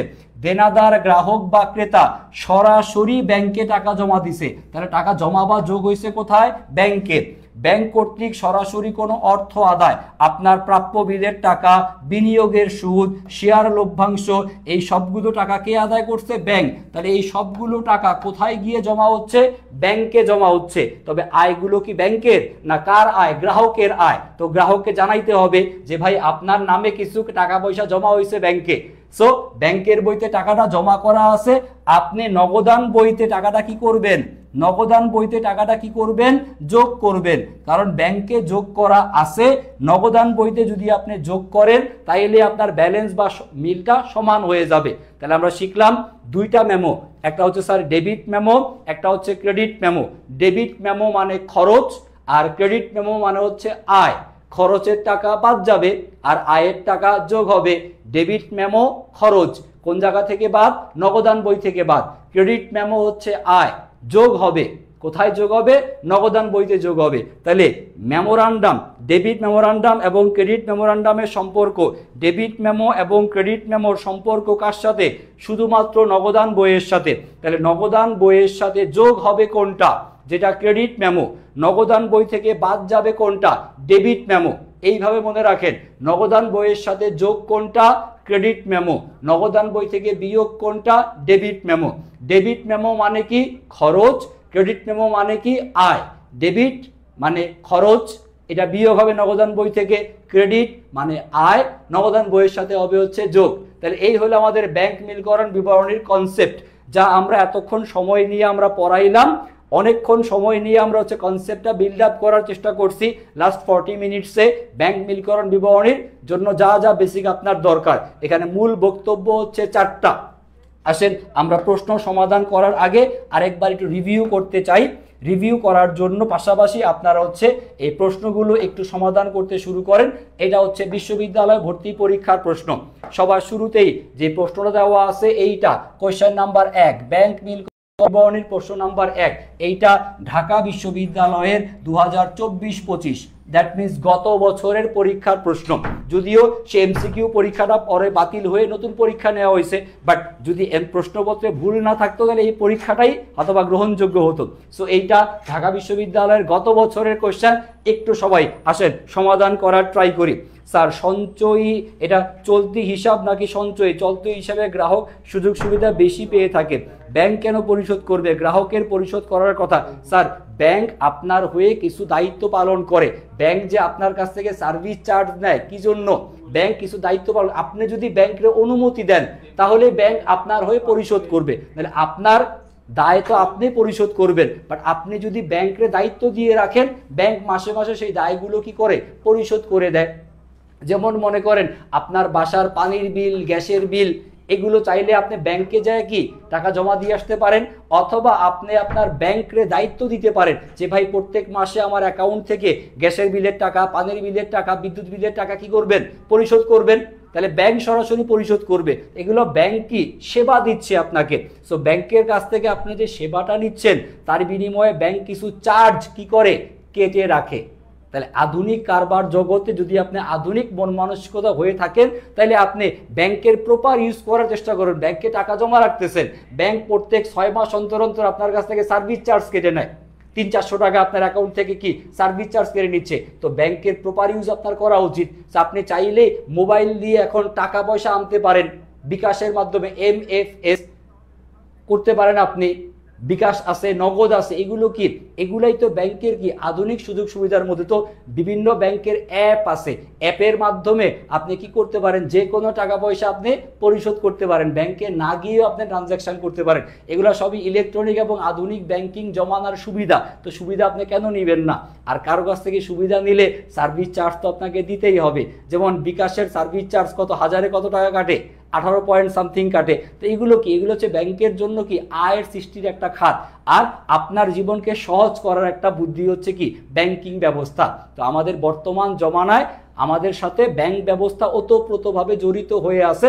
বিভিন্ন সুযোগ সুবিধা পাওয়া, দেওয়া নেওয়ার ক্ষেত্রে ব্যাংক আপনাকে সুবিধা দেয়, বিনিময়ে ব্যাংকে আপনি চার্জ দিয়ে থাকেন। সো আশা করি এই বিষয়গুলো বা এই কনসেপ্টগুলো আপনাদের ক্লিয়ার হয়ে থাকবে। চলতি হিসাব না সঞ্চয় হিসাব? স্যার সাধারণত ব্যবসায়ী প্রতিষ্ঠান মেনটেন করে হচ্ছে চলতি হিসাব, ব্যবসায়ী প্রতিষ্ঠান চলতি হিসাব করে। আর আপনি যদি ব্যক্তি হয়ে থাকেন, ব্যক্তির জন্য সঞ্চয় হিসাব বেশি প্রযোজ্য হয়ে থাকতে পারে। ওকে, এবার ফাহমিদা সুলতান, আশা করি ব্যাংক কেন পরিশোধ করবে এই কোশ্চেনের অ্যান্সার আশা করি আপনি পাইছেন। আসেন এবার বাকিরা অনেকেই অ্যান্সার করে ফেলছেন, যারা যারা ক্লাস করতেছেন একটু আমাকে অ্যান্সারগুলো জানাবেন কমেন্টে। খেয়াল করেন 1 নাম্বার কোশ্চেনটা আমরা খুব অল্প সময়ের মধ্যে ক্লাসটা শেষ করে যাচ্ছি, 10টা বাজে, সর্বোচ্চ আর 15 মিনিট পড়াবো। কোশ্চেন প্র্যাকটিস, একটু মনোযোগ দিই সবাই। ওকে, 1 নাম্বার কোশ্চেন, ব্যাংক সমন্বয় বিবরণীতে পথে জমা আমানত। স্যার পথে জমা আমানত মানে কি? পথে জমা আমানত মানে হচ্ছে ডিপোজিট ইন ট্রানজিট, আদায়ের জন্য জমাকৃত চেক। বলছিলাম এরকমের প্রশ্নগুলো সরাসরি দেওয়া থাকবে, আদায়ের জন্য জমাকৃত চেক, পথে জমা আমানত। কি হবে? এটা যোগ হবে। কার সাথে যোগ? ব্যাংকের পাসবইয়ের সাথে যোগ। তাহলে ব্যাংক হিসাবের জেরের সাথে কি হবে? যোগ। অ্যান্সার হচ্ছে অপশন নাম্বার সি। স্যার খেয়াল করবেন প্রশ্নে যদি বইয়ের জের বলা হয়, এই যে বইয়ের জের, এই যে বইয়ের জের, স্যার বইয়ের জের বলতে নগদান বইয়ের জেরকে বোঝাচ্ছে। বইয়ের জের বলতে কাকে বুঝাবে? নগদান বইয়ের জের। আর ব্যাংক হিসাব বা ব্যাংকের জের মানে কি ব্যাংকের পাস বইয়ের জের। অ্যান্সার হচ্ছে অপশন নাম্বার সি। ওকে, অনেকেই অ্যান্সার দিতে পারছেন, থ্যাংক ইউ। আসেন দ্রুত আমরা কিছু কোশ্চেন সমাধান করে নেই। 1 নাম্বার কোশ্চেন করলাম, কোশ্চেন নাম্বার 2 দেখেন 2 নাম্বার প্রশ্নের মধ্যে বলে দেওয়া আছে 2 নাম্বার প্রশ্ন দেখেন 2 নাম্বার প্রশ্নে বলে দেওয়া হচ্ছে যে প্রাপ্য হিসাব থেকে, প্রাপ্য হিসাব মানে কি দেনাদার, প্রাপ্য হিসাব থেকে চেকে প্রাপ্তি, চেকের মাধ্যমে আপনি পাইছেন কত টাকা ৩,২৫০ টাকা, ৩,২৫০ টাকা চেক প্রাপ্তি। স্যার এই কোশ্চেনটা একটু মনোযোগ দিয়ে বুঝতে হবে, নাহলে আপনি খেই হারায় ফেলতে পারেন। খেয়াল করেন, আমরা যদি এইভাবে লিখে সমাধান করার চেষ্টা করি, একটা হচ্ছে আমাদের নগদান বই, আরেকটা হচ্ছে আমাদের ব্যাংকের বই। ব্যাংকের বই মানে কি ব্যাংকের পাস বই। তো ব্যাংকের পাস বই আর নগদান বই লিখতেছি, খেয়াল করে দেখেন। আপনি প্রাপ্য হিসাব মানে দেনাদার থেকে কি করছেন, চেকের মাধ্যমে পাইছেন, চেক পাইছেন। প্রথম কথা হচ্ছে স্যার চেক যদি আমি পাই, চেক যদি আমি পাই টাকা বাড়বে না কমবে? আগে খুব ভালো মতো এটা বুঝেন। চেক যেহেতু আমি পাইছি, চেক প্রাপ্তি, চেক যেহেতু পাইছি টাকা বাড়বে না কমবে? অবশ্যই কি বাড়বে। কত টাকা ৩,২৫০ টাকা। তাহলে যেহেতু আমি চেক পাইছি টাকা বাড়বে, কোথায় বাড়বে? নগদান বইতে বাড়বে। কত টাকা? ৩,২৫০ টাকা। এবং সমপরিমাণ টাকা কোথায় বাড়বে? ব্যাংকের বইতেও বাড়বে। কত টাকা? ৩,২৫০ টাকা। এই নগদান বই এবং ব্যাংকের পাস বইতে সমপরিমাণ টাকা যদি বাড়ে তাইলে কি হবে স্যার? সমান হয়ে যাওয়ার কথা। তাহলে যেহেতু আপনি চেক পাইছেন টাকা 2 জায়গাতে বৃদ্ধি পাওয়া উচিত, টাকা 2 জায়গাতে বৃদ্ধি পাওয়া উচিত, কিন্তু একটা অনুচিত কাজ ঘটছে। অনুচিত কাজটা কি সেটা দেখেন। অনুচিতটা হচ্ছে ভুলে, এখানে ভুল করছেন আপনি। কি ভুল করছেন? কোথায় ভুল করছেন? নগদান বইতে ভুল করছেন। কোথায়? নগদান বই। স্যার বলছিলাম যে বইতে ভুল হবে শুদ্ধ কোন বইতে হবে? সেই বইতেই শুদ্ধ হবে। আপনি ভুল করছেন কোথায়? নগদান বইতে। তাহলে আপনি শুদ্ধ করবেন, কারেকশন করবেন কোথায়? নগদান বইতেই এটা শুদ্ধ করবেন। যেহেতু নগদান বইয়ের ভুল, শুদ্ধ হবে কোথায়? নগদান বইতেই শুদ্ধ হবে। তাহলে অ্যান্সারে নগদান বইয়ের সাথে যোগ অথবা বিয়োগ হতে পারে। আচ্ছা, যেহেতু নগদান বইতে ভুল করছি, ভুলটা কি করছি? নগদান বইতে ৩,৫২০ টাকা লেখা হয়েছে। আপনি কোন বইতে লিখছেন? নগদান বইতে। নগদান বইতে লিখছেন কত? ৩,৫২০। আপনার নগদান বইতে বাড়ানো উচিত ছিল কত? ৩,২৫০ না করে, ৩,২৫০ টাকা না করে আপনি বাড়াইছেন কত টাকা? বাড়াইছেন কত টাকা? ৩,৫২০। ৩,৫২০ আপনি এই কাজটা ভুলে করে ফেলছেন। এবার শুদ্ধ করতে হবে। স্যার আরেকবার ভালো মতো যদি আমরা দেখি, এই যে আমি প্লাস চিহ্নগুলা ব্যবহার করলাম, এই যে প্লাস চিহ্নগুলা ব্যবহার করলাম, এই যে প্লাস চিহ্নটা, এই 3টা প্লাস চিহ্ন ব্যবহার করার লজিক একটাই আমার, সেটা হচ্ছে আমি কি পাইছি স্যার? চেক পাইছি। কি পাইছি? চেক পাইছি। চেক যদি পাই টাকা বাড়বে না কমবে? অবশ্যই বাড়বে, অবশ্যই বাড়বে। যেন 3 জায়গাতে আমি প্লাস চিহ্ন ব্যবহার করছি। আর চেক প্রদান হলে মাইনাস ব্যবহার করতাম, সহজ বক্তব্য। এবার আসেন ভুলের সংশোধনী করি। ভুলের সংশোধনী হচ্ছে এই, স্যার ব্যাংক তো ঠিক মতোই লিখছে, ব্যাংকের বইতে আছে কত টাকা? ৩,২৫০ টাকা। সঠিক উত্তর কত? ৩,২৫০। বাট আপনি ভুল লিখছেন কত? ৩,৫২০। ৩,৫২০ টাকা আপনি একটু বেশি লিখে ফেলছেন। এই দুইটা টাকার মধ্যে পার্থক্য করেন স্যার। ৩,৫২০ আর ৩,২৫০, এই দুইটা টাকার মধ্যে ডিফারেন্স, যেটা ডিফারেন্স পার্থক্য কত টাকা হয়? পার্থক্য হচ্ছে ২৭০ টাকা। ২৭০ টাকা পার্থক্য। হয় এটা যোগ হবে নতুবা এটা বিয়োগ হবে। খেয়াল করেন স্যার, আপনি যাই করেন না কেন সঠিক উত্তর কত? সঠিক উত্তর হচ্ছে কত? ৩,২৫০।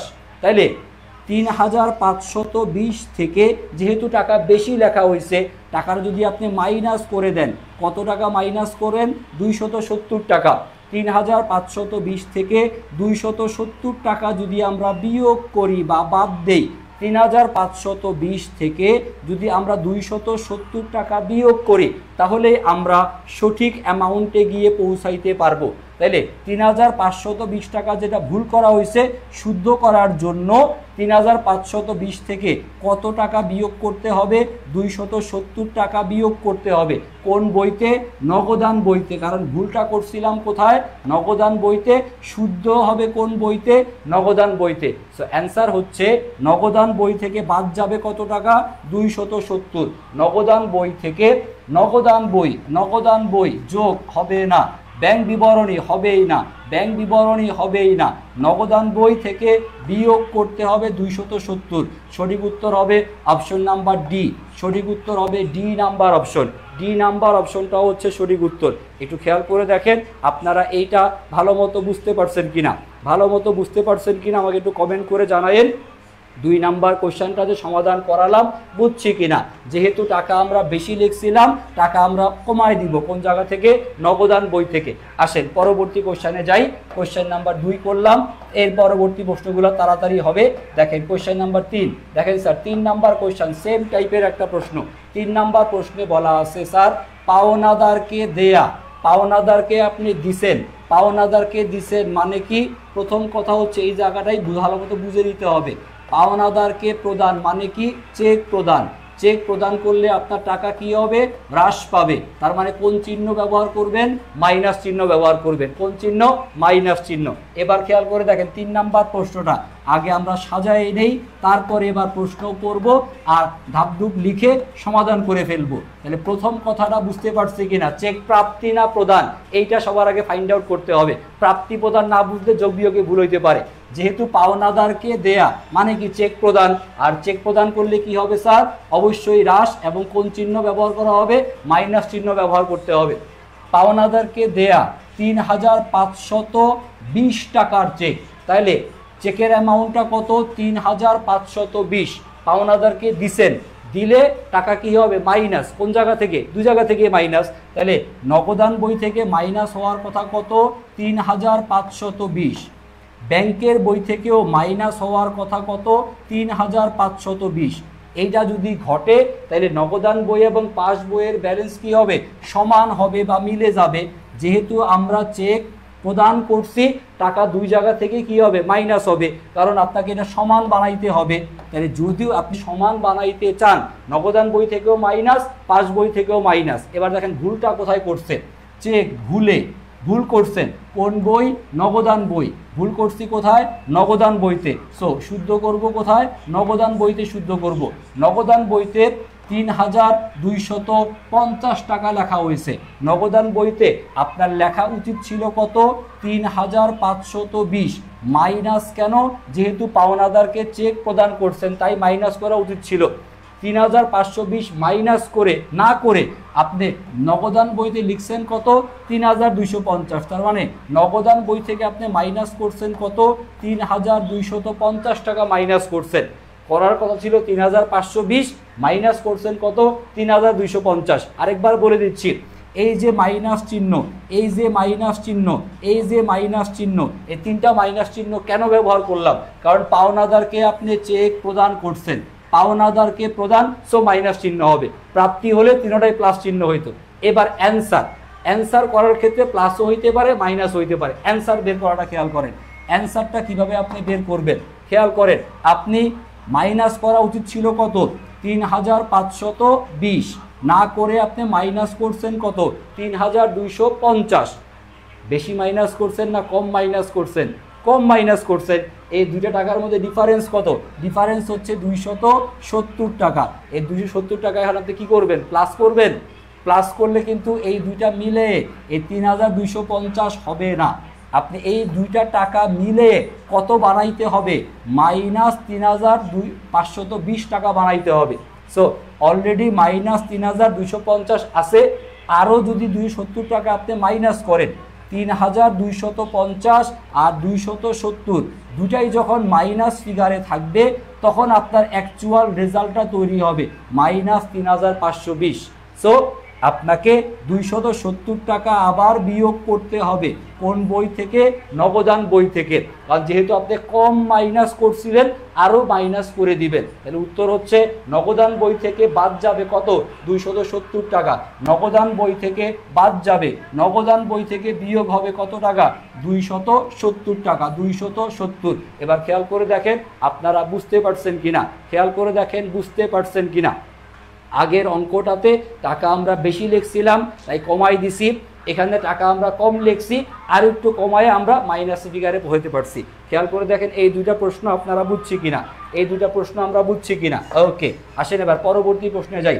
পরবর্তী প্রশ্ন কোশ্চেন নাম্বার 4, যমুনা এন্টারপ্রাইজ এটার ব্যাংক সমন্বয় বিবরণীতে কোন বিষয়টা প্রভাব ফেলবে না, কোন বিষয়টা বিবেচনা করতে হবে না? দেখেন, পরিবহনাধীন জমা এটা হবে হচ্ছে ব্যাংকের পাসবইয়ের সাথে যোগ। তারপরে ব্যাংকের সার্ভিস চার্জ, ব্যাংকের সার্ভিস চার্জ হচ্ছে আপনার ডেবিট মেমো, আর ডেবিট মেমোর টাকা কি হয়? ক্যাশ বই, নগদান বই থেকে বিয়োগ হয়। আমানতকারীর ভুল, আমানতকারীর ভুল মানে কি?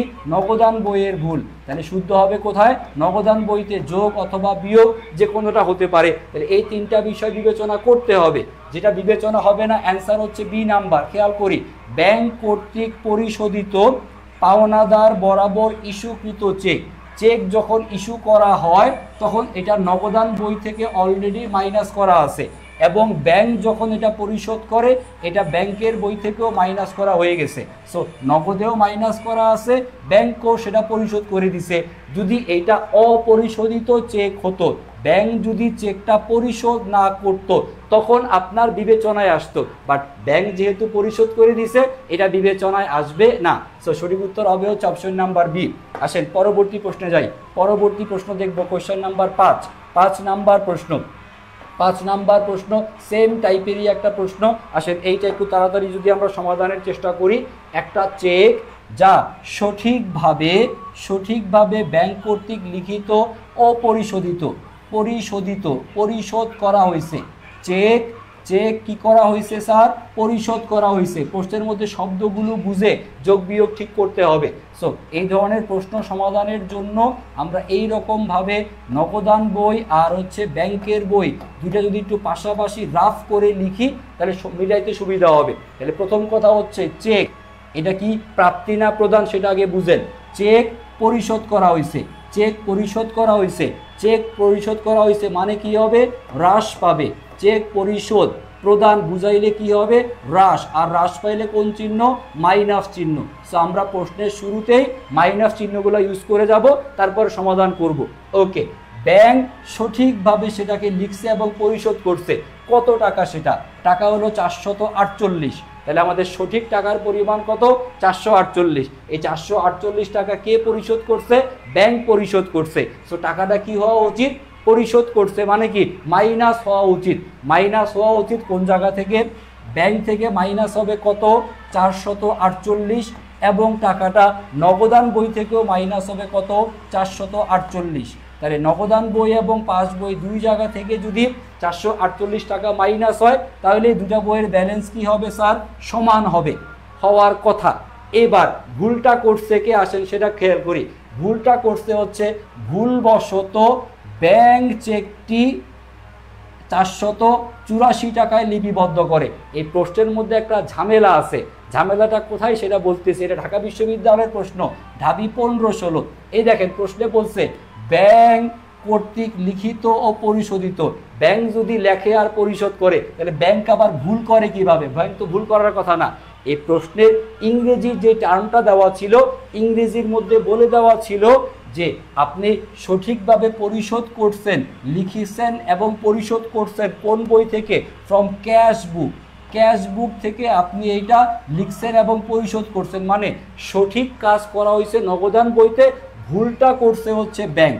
তাহলে ভুল করা হয়েছে হচ্ছে ব্যাংকের বইতে। আমরা ব্যাংকের বই থেকেই, যেহেতু ভুল, ব্যাংকের বইতে এটাকে শুদ্ধ করব। আর সঠিক কাজটা করে রাখছে হচ্ছে নগদান বই, বাট নগদান বইয়ের মধ্যে কোনো ভুল ভ্রান্তি নাই। এই ভুলটা হয়েছে কোন বইতে? ব্যাংকের বইতে। ব্যাংক চেকটা এত টাকায় লিখছে। তাহলে আমাদের সঠিক অ্যামাউন্টটা কত ছিল?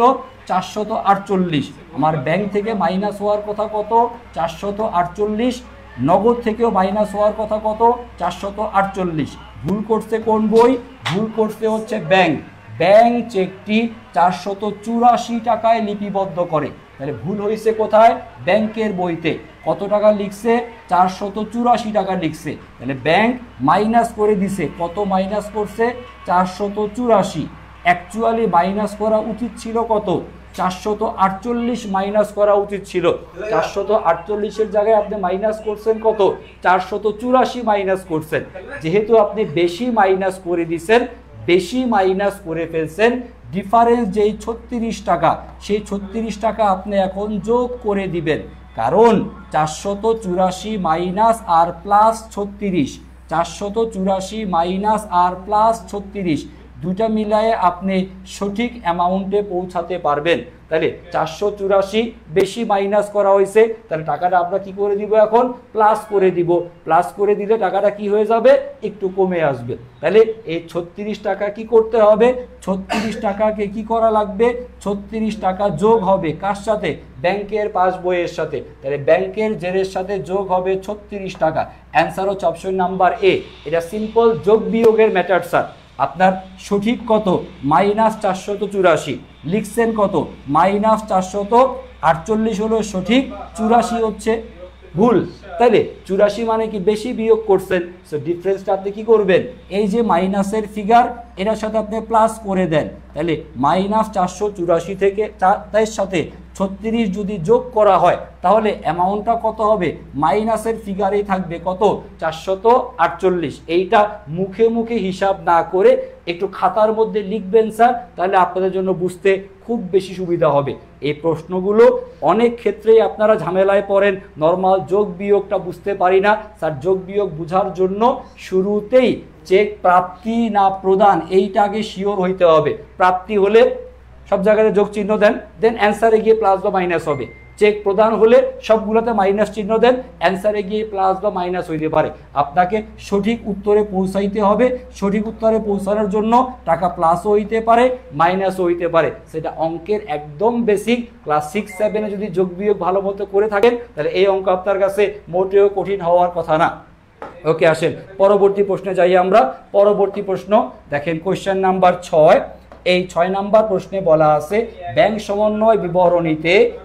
সমন্বয় বিবরণীতে ডিপোজিট ইন ট্রানজিট এটা কি করা হয়? ঢাকা বিশ্ববিদ্যালয়ে আসছে, জাহাঙ্গীরনগরে আসছে, চট্টগ্রামে যখন অ্যাকাউন্টিং ছিল তখন আসতো, এখন রাজশাহীতে আসছে হচ্ছে গতবারের আগের বার।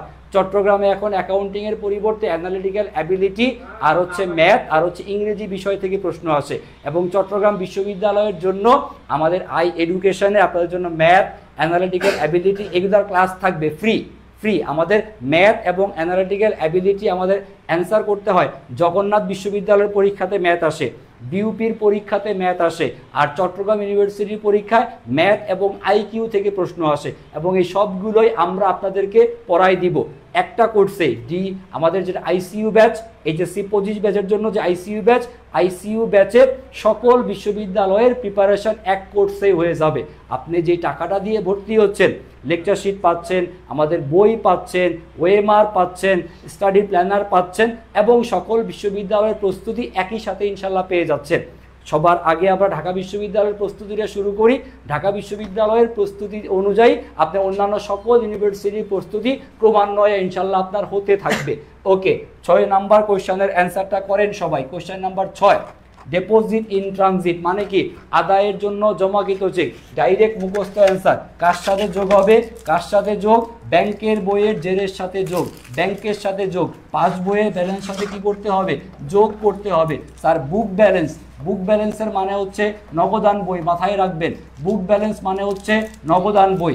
ব্যাংক বিবরণী মানে হচ্ছে পাস বই, ব্যাংক বিবরণী মানে পাস বই। ডিপোজিট ইন ট্রানজিট ব্যাংকের পাস বইয়ের সাথে হবে হচ্ছে যোগ। ওকে, আসেন পরবর্তীতে খেয়াল করি কোয়েশ্চেন নাম্বার 7। আরও একটা প্রশ্ন, যেই প্রশ্নটা আমাদের একটু ভেজাল লাগতেছে, সেরকম আরও একটা একটু কনসেপ্ট ক্লিয়ার করার মতো প্রশ্ন আমরা করে নেই। দেখেন প্রশ্নে বলছে, কে কোম্পানি কর্তৃক তার পাওনাদার রবিনকে 785 টাকার একটা চেক প্রদান করা হলো। যেহেতু চেক প্রদান করা হয়েছে, চেক যদি প্রদান করি কি হবে? টাকা অবশ্যই হ্রাস পাবে।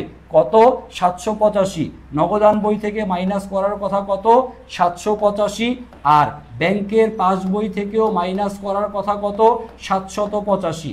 যেহেতু আমরা চেক প্রদান করেছি টাকা কি হবে মাইনাস হবে, নগদ থেকেও মাইনাস ব্যাংক থেকেও মাইনাস, দু জায়গা থেকে মাইনাস হওয়ার কথা। এবার দেখেন ভুলটা আপনি কোথায় করছেন, কিন্তু নগদান বইতে লিপিবদ্ধ করার সময় ভুলবশত, তাহলে ভুল হয়েছে কোন বইতে নগদান বইতে, তাহলে আমাদেরকে শুদ্ধ করতে হবে কোন বইতে, শুদ্ধ করতে হবে হচ্ছে আমাদের নগদান বইয়ের মধ্যে। তাহলে ভুল আমরা যেই বইতে করছি সেই বইতেই শুদ্ধ করব। নগদান বইতে ভুলবশত লিখছেন কত 658 টাকা লেখা হয়েছে, নগদান বইতে লেখা উচিত ছিল কত 785, 785 জায়গায় আপনি লিখছেন কত টাকা 658 টাকা আপনি লিখছেন মাইনাস করে। দেখেন স্যার, যাদের কাছে এই রকমের প্রশ্নগুলো কঠিন মনে হচ্ছে, এটা সিম্পল যোগ বিয়োগ, আমি টেকনিকটা আরেকবার ধরাই দেই, খেয়াল করেন। প্রশ্নের মধ্যে প্রথমেই আপনি খুঁজবেন চেক প্রদান বলছে না প্রাপ্তি বলছে। যেহেতু এই প্রশ্নে চেক প্রদান শব্দটা বলে দেওয়া আছে, চেক প্রদান বলা আছে, চেক প্রদান মানে কি অবশ্যই টাকা মাইনাস। সো আপনি যা যা লিখতেছেন সবগুলোর সামনে মাইনাস চিহ্ন হবে, এখানে সব মাইনাস চিহ্ন। নগদান বই থেকেও মাইনাস 785 টাকা, পাস বই থেকেও মাইনাস 785 টাকা। ভুল করছি আমরা নগদান বইতে, সো নগদান বইতেও কত লিখলাম, নগদান বইতেও মাইনাস চিহ্ন দিয়ে লিখলাম কত 658 টাকা, যেটা প্রশ্নে বলে দেওয়া আছে। এইবার আপনি হচ্ছে সমাধান করবেন, নগদান বইতে শুদ্ধ করা লাগবে। শুদ্ধ করার নিয়ম হচ্ছে প্রথমে দুইটা টাকার পার্থক্য খুঁজে বের করেন, 785 আর 658, ডিফারেন্স হচ্ছে কত 127। এবার সিদ্ধান্ত হচ্ছে এই 127 সামনে আপনি প্লাস ব্যবহার করবেন নাকি মাইনাস ব্যবহার করবেন। এই প্লাস মাইনাসে গিয়েই আপনি আটকে যাচ্ছেন। একটু যদি মনোযোগ দেই তাহলে আমরা বুঝতে পারবো। দেখেন, আমাদের নগদান বই থেকে ভুলে আমরা মাইনাস করছি কত টাকা 658 টাকা আমরা মাইনাস করছি, কম মাইনাস করছি। কত কম 127 টাকা কম মাইনাস করছি। আমরা যদি আরও 127 টাকা মাইনাস করে দেই, 658 মাইনাস করছি ভুল হয়েছে, আরও যদি 127 টাকা আমরা মাইনাস করে দেই তাহলে আমাদের নগদান বইয়ের যেটা সঠিক উত্তর 785 মাইনাস এইটাতে আমরা পৌঁছাইতে পারবো। তাহলে 658 মাইনাস করা আছে, শুদ্ধ করার জন্য আরও মাইনাস করতে হবে কত টাকা 127। তাহলে উত্তর হবে অপশন নাম্বার ই, নগদান বইয়ের জেড থেকে 127 টাকা বিয়োগ করতে হবে, নগদান বই থেকে বিয়োগ। একটু কমেন্ট করে জানান আপনি বুঝছেন কিনা, সাথে অ্যান্সার বুঝছেন কিনা।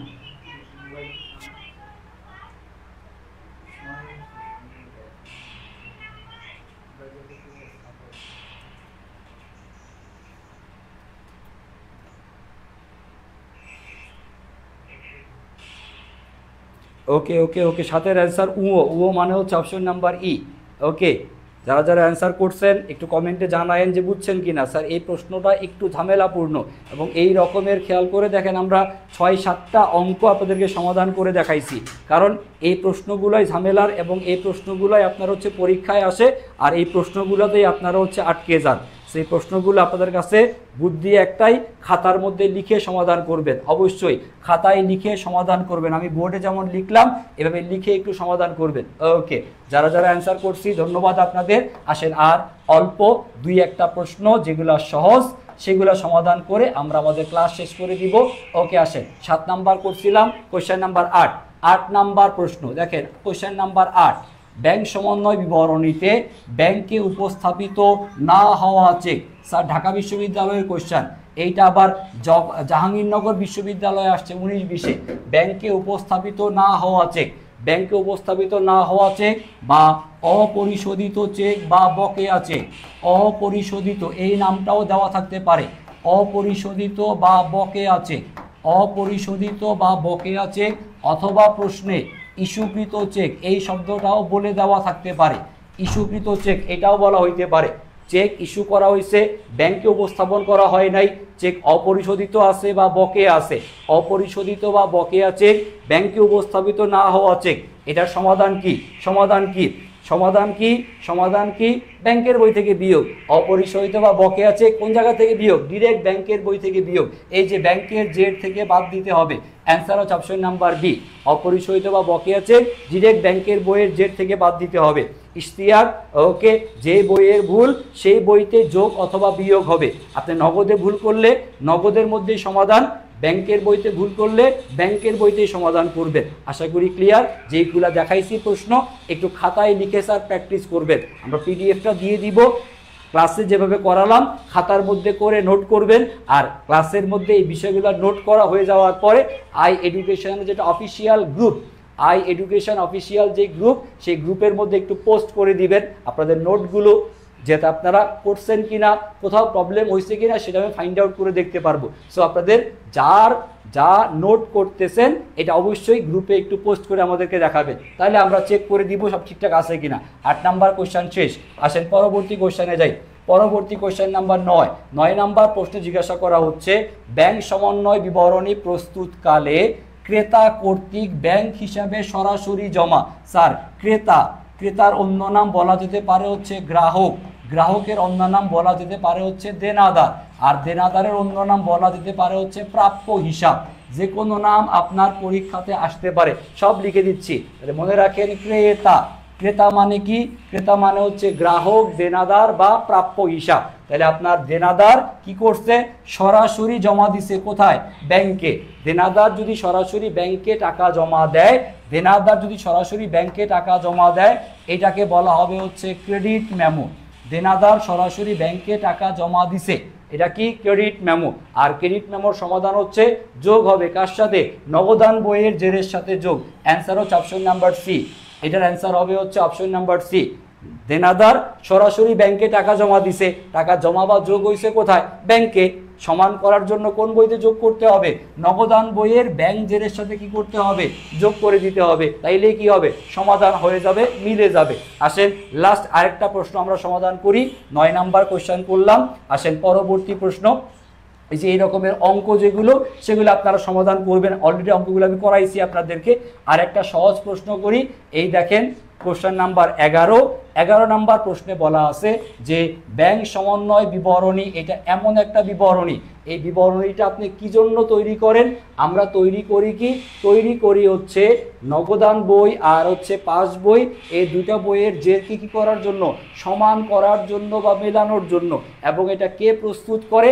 আমরাই প্রস্তুত করি। এই দেখেন অপশনগুলোর মধ্যে সঠিক উত্তর দেওয়া আছে বি নাম্বার অপশনে। মনোযোগ দিয়ে দেখেন, আমাদের নগদান বইতে প্রদর্শিত জেরের সাথে ব্যাংকের বিবরণীতে অর্থাৎ ব্যাংকের পাসবইতে প্রদর্শিত জের যাচাই করার জন্য আমরা প্রস্তুত করি। আমরা বলতে কাকে বোঝাচ্ছে?